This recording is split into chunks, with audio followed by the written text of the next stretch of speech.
I just had no clue what I was looking for. I just was going for it. I had to be quick. There was no time to think about it.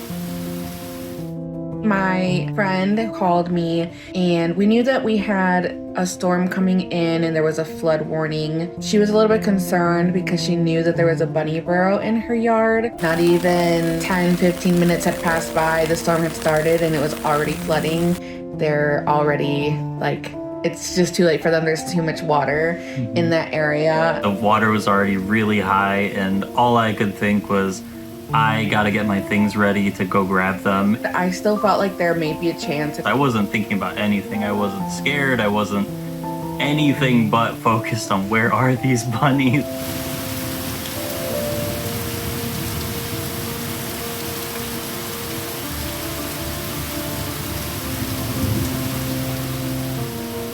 They were so cold and they were just floating in the water. I just grabbed them and ran back to the house. I used some of our clothes to dry them, kind of clean them a little bit, and then put them in a new bucket. Then we put some heating packs underneath. I was running a new dryer load just so we would have fresh, warm clothes. Once they got warm enough, I could see that they were moving around more. They started gravitating towards each other to cuddle. It was really cute. We rebuilt a nest because theirs was completely covered in water. It was just soaking. So we built a new one with dry grass and some fur that I combed off of our long-haired cat. They were eating good, so they were happy.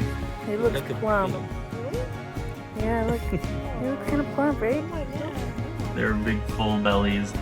If everyone in the world just helped without expecting something and just did it because it was the right thing to do, I think the world would be a really nice place to live in. Be kind to animals, be kind to people, be kind to strangers, friends, everybody. Yeah.